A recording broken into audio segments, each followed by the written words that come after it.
આજે 20મી ઓગસ્ટ 2026 ગુરુવારના દિવસે આજના ચિંતનમાં તમામ સંતો હરિભક્તોને મારા સાષ્ટાંગ પ્રણામ. જય સ્વામિનારાયણ. આજનું ચિંતન નંદ સંતોના કીર્તનો, મર્મ અને રહસ્ય. હરિભજતા સુખ હોય, સમજ મન હરિભજતા સુખ હોય. માત પિતા સુત, માત પિતા જોવ તે સુત બંધવ, સંગ ચલત નહીં કોઈ સમજ મન હરિભજતા સુખ હોય. હરિભજતા સુખ હોય, સમજ મન હરિભજતા સુખ હોય. બ્રહ્માનંદ સ્વામીએ બનાવેલી ગોળીના 4 પદોમાંનું આ ત્રીજું પદ, જેમાં તેઓ આપણને સુખી થવા માટેનો ઉપાય બતાવે છે. ભગવાનનું ભજન કરો, પરંતુ ભજન એટલું સુખી થવા માટે પર્યાપ્ત નથી. ભજનની સાથે સાથે જ્ઞાનની જરૂર છે, સમજણની જરૂર છે, ત્યાગની જરૂર છે. ત્યાગ નહીં હોય, સમજણ નહીં હોય, માયા મમતા મૂક્યા નહીં હોય, તો ભજનનો પણ આપણને આનંદ નહીં આવે. ગીતામાં કયા પ્રમાણે ત્યાગાત શાંતિરનંતરમ, સંસાર સાગર તરવો છે. કદાચ તમારા પાસે યુવાન અવસ્થા છે, તમે મહાન મહાન તરવૈયા છો, માઇલોના માઇલો સુધી તરી શકો એવી તમારી શારીરિક શક્તિ પણ છે. તમે એવો દ્રઢાવ કરો કે હું મારા એમ્પાલા કાર સાથે, મર્સિડીઝ કાર સાથે, મારા મોટર, ગાડી, બંગલા, સાધન સંપત્તિ સાથે હું તરીને સામા કાંઠે જઈશ. એ શક્ય છે ખરું? મર્સિડીઝ કે રોલ્સ રોયસ કારમાં બેસીને તરવા માટેનો પ્રયત્ન કર્યો, એ કાર તો તળિયે જવાની, પણ તમે પણ ડૂબવાના. સામો કાંઠો અક્ષરધામ આપણાથી ઘણું દૂર રહી જશે. જબલગ નાતા જગત કા તબલગ ભક્તિ ન હોય, નાતા તોડે હરિ ભજે ભગત કહાવે સોય. સાધુ કોને કયો? સત્સંગી કે ભગત કોને કયો? દેહના નાતા તોડી નાખે, દેહ સંબંધી પદાર્થના નાતા તોડી નાખે, અણસમજણ, અજ્ઞાન, દેહાભિમાન, વાસના, સ્વભાવ, પ્રકૃતિના નાતા તોડી નાખે. ત્યાર પછી ભગવાનનું ભજન હૃદયમાંથી નીકળે.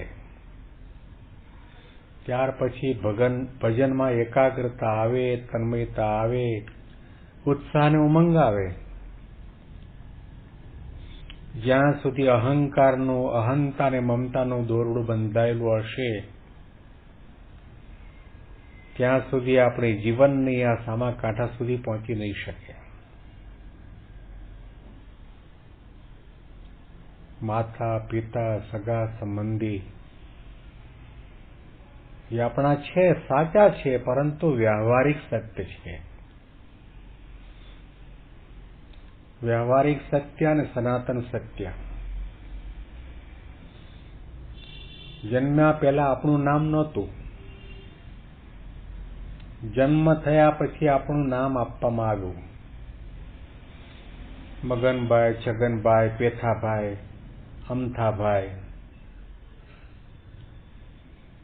પણ મગનભાઈ, છગનભાઈ, પેથાભાઈ, અમથાભાઈ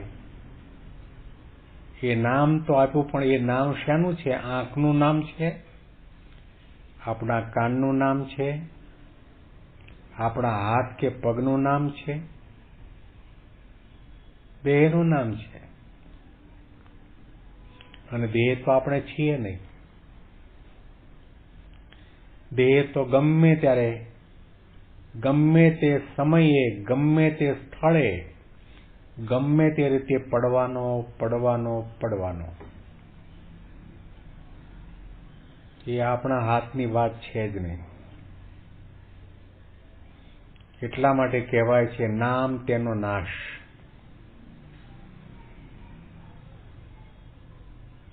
આપણે આત્મા છીએ. આત્મા કપાતો નથી, બળતો નથી, સુકાતો નથી, સડતો નથી.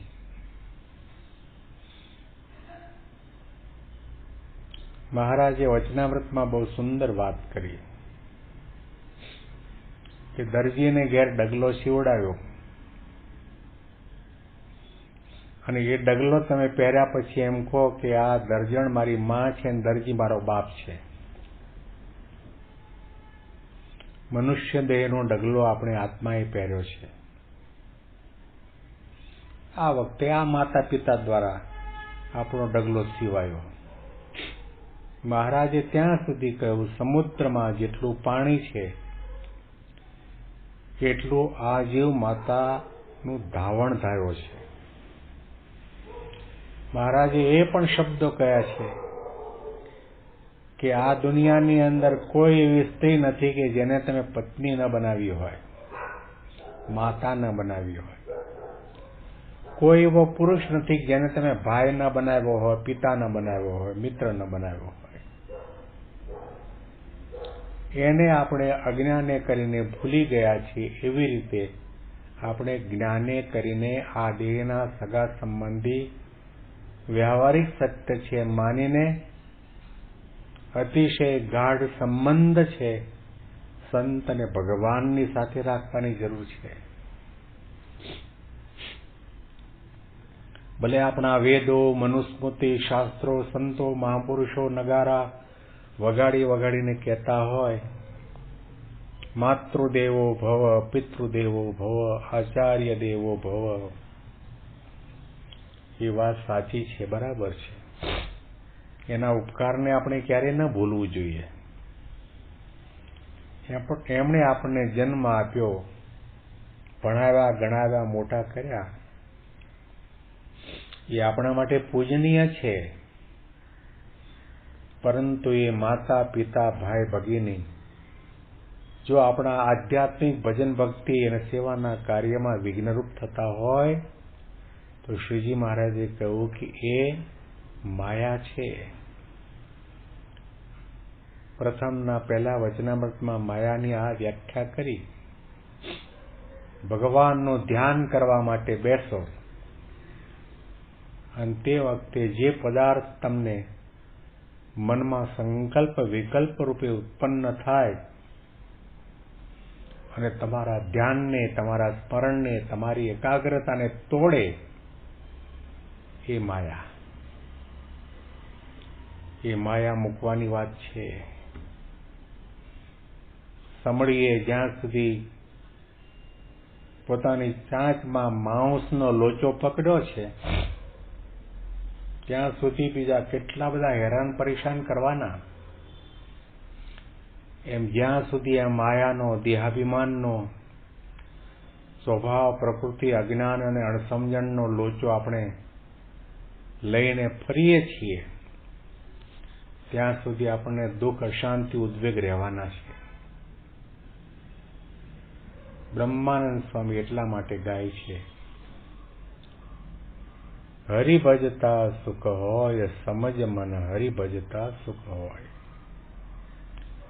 માત પિતા જો તે સુત બંધુ, સંગ ચલત નહીં કોઈ સમજ મન, હરિ ભજતા સુખ હોય. આપણી આંખો ખુલ્લી છે ત્યાં સુધી આપણે એની સાથેનો સંબંધ છે. આંખ મીચાણ્યા પછી કોઈ કોઈનું નથી રે, કોઈ કોઈનું નથી રે, કોઈ કોઈનું નથી. મૂકીને જવાનું છે, લઈને કઈ આવ્યા નથી. આ સમજણને દ્રઢ કરીને રાખીએ તો કંઈ પણ જીવનની અંદર નાનું મોટું બને તેમાં ધક્કો ન લાગે, દુઃખ ન થાય. આ પંક્તિના અનુસંધાનમાં વિશેષ ચિંતન આપણે આવતીકાલના ચિંતનમાં સાંભળીશું. બેંગ્લોરથી પ્રેમ શાસ્ત્રીના સાષ્ટાંગ પ્રણામ. જય સ્વામિનારાયણ.